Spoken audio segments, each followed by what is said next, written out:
Voilà, nous recevons à présent notre invité Guy Loussan, membre de la Fédération générale du commerce et ancien président de Papeete Centre-Ville. Bonsoir Guy Loussan. Bonsoir Brandy, merci de m'avoir invité sur votre plateau.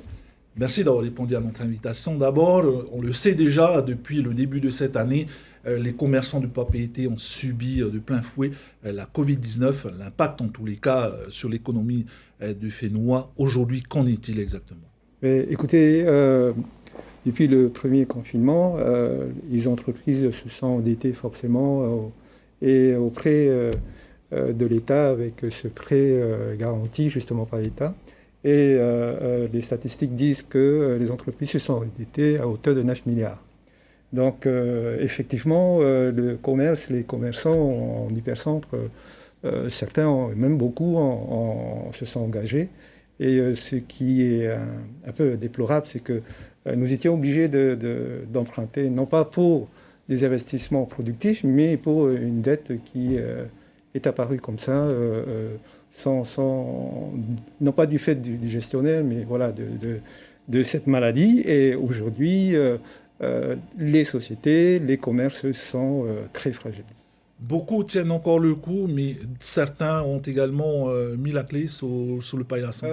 Oui, il y a certains, mais effectivement, beaucoup sont sur le point, sont sur le fil du rasoir. Et si effectivement il y a un deuxième confinement, il est clair qu'il y aura beaucoup de dépôts de bilan et donc de destruction d'emplois.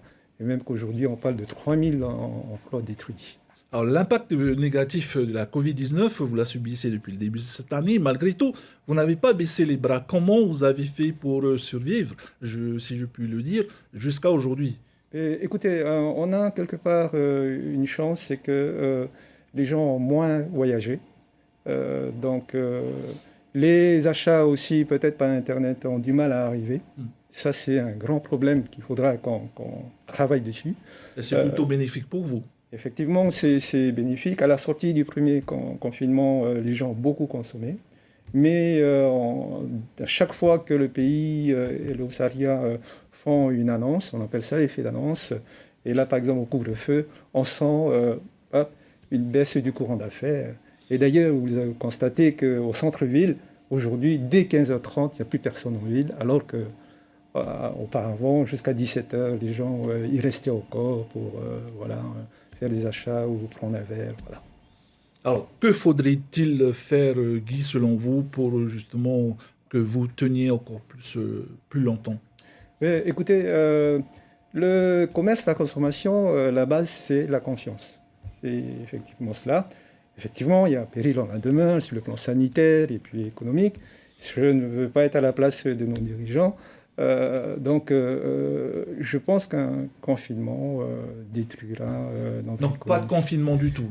Pour l'ensemble des commerçants, des hommes d'affaires que j'ai sondés, etc., il ne faut pas oublier qu'il y a aussi des prestataires de services qui vivent et qui travaillent à l'étage des boutiques. On pense aux esthéticiennes, on pense aux agences de publicité, etc., des prestataires de services qui, eux aussi, en souffrent.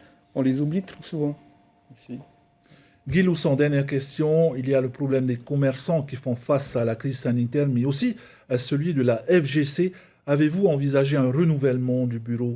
Les statuts nous demandent effectivement de renouveler, de choisir un autre président. Et semaine prochaine, nous serons en conclave et on décidera qui prendra les clés de la FGC. Vous serez candidat? Je ne dis pas, tout le monde est candidat, je ne peux rien dire. Espérons qu'il y aura effectivement quelqu'un qui conduira les destinées de la FGC. Merci beaucoup, Guy Loussan, d'avoir répondu à notre invitation. Merci, Brandy. Maruru.